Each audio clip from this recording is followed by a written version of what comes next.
Cheryl, Warren and I were just sitting here talking about if we could amortize $2.1 million for the side dishes like the broccoli and the French fries, what would it be? Well, my normal meal costs about $5, so I can get about 420,000 meals out of 2,000,001 normally. What a day. Today is the day that the last year's winner, Zhao Dangpeng, was able to cash in. Yeah. He paid $2.1 million. You know, they've asked previous winners, why did you spend so much money to have lunch with Warren Buffett? Some of them actually compared having lunch with you to having lunch with Galileo, Einstein, Gandhi. You're in pretty good company now. Well, they may have compared it to a few others that you aren't mentioning, too. $2.1 million last year. In this economy, do you expect for the Glide Foundation, the charity that it benefits, to go for anywhere near that much? Well, it's sort of hard to imagine. On the other hand, they have had a number of bidders that have qualified and who, if they bid into seven figures, are good for it. So we will see what happens. They wait till the last couple of seconds. Yeah, the last 15 minutes is where all the action takes place. We've got like the paparazzi here. Everybody wants to see you. Not bad, especially because in a time like this, the guidance that people want and crave from you, particularly Zhao, who will be having lunch with you, they all want to know, what do you see for the global economy first, and then we'll get to America. Yeah, well, it's going to be tough for a while. I mean, what's going on in this country is going on in much of the world. Actually, China's doing better, but much of the world is in the same boat we are, and right now it's a boat that's in rough seas. First year that this luncheon happened, which was 10 years ago, it went for about $25,000. Last year, $2.1 million.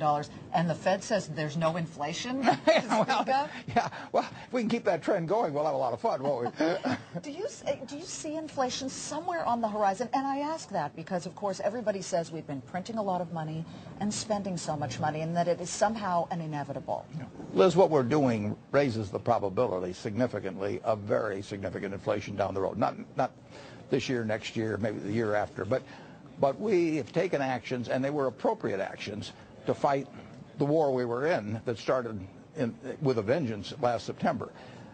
In taking those actions, we've applied medicine dosages to a patient that's never been done before except in wartime. And it will have consequences, and nobody knows exactly what they will be, and nobody knows how effective we will be in draining a system that we've been flooding. But the probability of significant inflation has really gone up.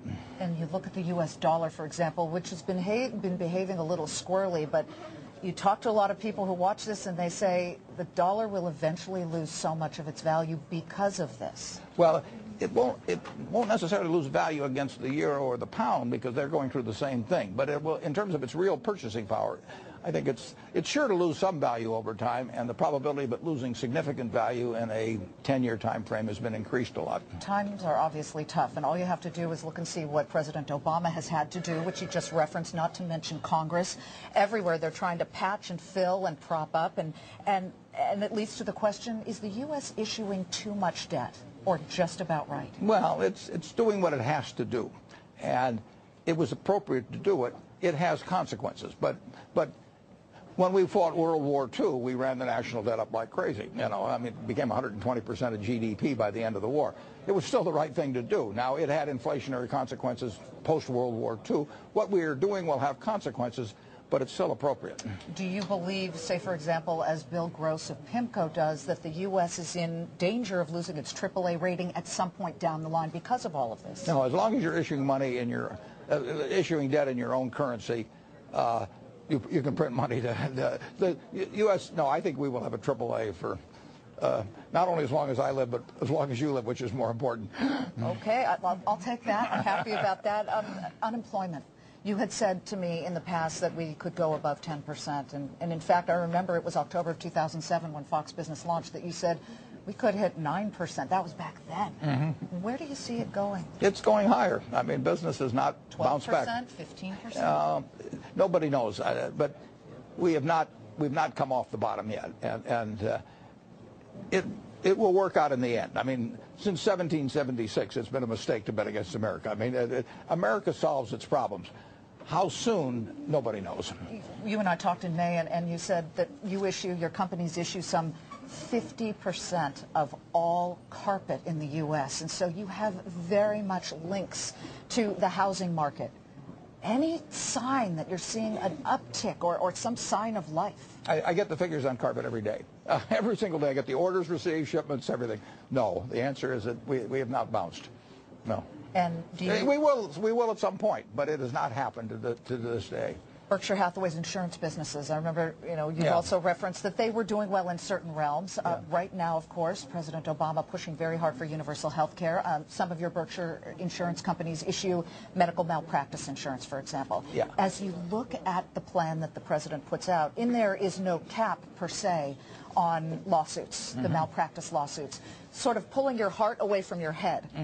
Do you think there should be a cap on those lawsuits? Because if we start covering 46 million more people, clearly we may have more liabilities. Yeah, and there are in certain states they have caps. That's not a big insurance business with us, so I really don't have a lot of conflict of interest in it. But I do think in general there should be caps. And like I said, we've had experience with certain states putting caps on them.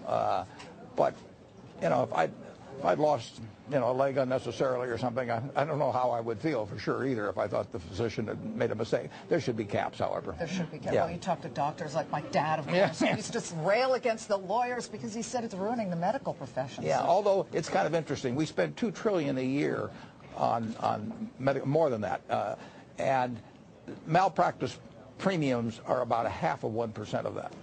It's an interesting figure. People think that it's a huge item in medical costs, but it's about 0.5%. Continuing with insurance, there's going to be regulation. As you know, regulation of banks and insurance, you own both. Right. Are you worried about what the president would like to do? Well, we'll see how the bill comes out. I'm worried. I'm worried that the bill will be drafted the wrong way, obviously. But I think the system in the last year has invited regulation. We got so over-leveraged in many important institutions, interconnected institutions. We had the wrong incentives in place in many very large institutions for what the managers were thinking about. So, we deserve some regulation. What would be the wrong kind of regulation that you just talked about? The wrong kind of regulation is something that, in attempting to solve those evils, really stifles a market system that works pretty darn well over the years. With the flurry of new government programs and the stimulus that's been pushed through, Obama in just the first few months has given quite a bit of attention. As you say, of course, it was definitely needed. But as you look at all that's happened, do you still endorse him with as much enthusiasm as you did during the election? 100%. Yeah, no, I think he is exactly the right president for this country at this time or really any other time. But we're lucky we elected him. People focus on things now like Korea, North Korea, Iran. You're an insurance guy. You place odds. You place bets. What are you thinking? It's a dangerous world, Liz.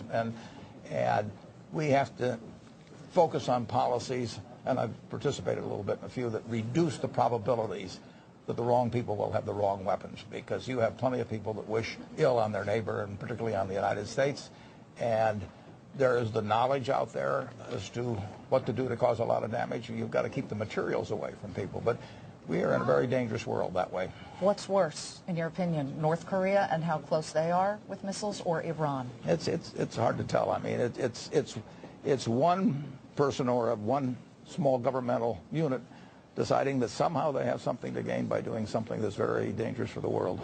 No matter what state the world's in, you find ways to make money, Mr. Buffett. I'll keep working on it, yeah. Well, word is that you're sitting on $1 billion profit from your Goldman Sachs investment, just at the height of all of the fear. The government's cashed out. They've got their TARP money back. Would you cash out? No. I will keep those Goldman warrants right through their full. They got 4.25 years or so to run, but I think we'll make a lot of money out of those. Are you still extremely worried about the state of the economy as much as you were back in September? Well, we got past that point. We were at a meltdown point. On September 16th or thereabouts, if Bernanke and Paulson and whoever else, if they hadn't made the right moves then, if we'd had somebody there that was like a deer in the headlights, this system would have melted down, the financial system. We've talked to Reverend Cecil Williams of the Glide Foundation. This lunch benefits them, and he says he's seen such an influx of the needy, the people who need help. Yeah, they had a huge base, and it's up 20% this year. They're going to serve close to 1 million meals. I mean, there's going to be no shortage of demand for their services. Well, thanks to the gentleman who bid last year $2.1 million It'll definitely help. Zhao Dongyang was his name, and he's with the Pure Heart Hedge Fund. Here he is. Hi, Zhao. He's a hero. Hi, Zhao. Good to see you. Nice to see you. Come right over here. Yeah. Just quickly, we want to say congratulations, and how excited are you? Stand right next it's very to nice. Yeah, we right already over here. Not over here. Zhao. So, This man is a which side? This right This is the here. camera, so you turn to it. So tell us quickly, you excited? Yeah, it's very nice. I'm very happy. How much is your fund? Yeah. How much is your fund up for the year? About 47%. 47. What do you need his advice for? Wait a second. Wait a second. Here you are, Zhao. You get 47%. Go to it. He gave him the wallet. Not But bad. it's all contributed to him because I learned a lot of knowledge from his books. Everyone loves to Yeah. learn from Mr. This man is a Buffett. hero. Yeah, yeah. Well, have a great time. Yeah. Enjoy your lunch, and just take one more seat here so we Okay. can properly thank Yeah. you. Okay. And Dermot, get the man a cherry Coke. Now That's you're what he talking. drinks. Thank you so much, and we appreciate you coming on Fox Business, and have a great time. We hope it goes for more. I hope so, and Liz, I've enjoyed it. Okay. Good to see you. Cheryl, Tom, back to you live from Smith & Wollensky. Which is better, the Manhattan steaks or the Omaha steaks? This is the best place. It is. He knows. He knows. It is. No, it's. I love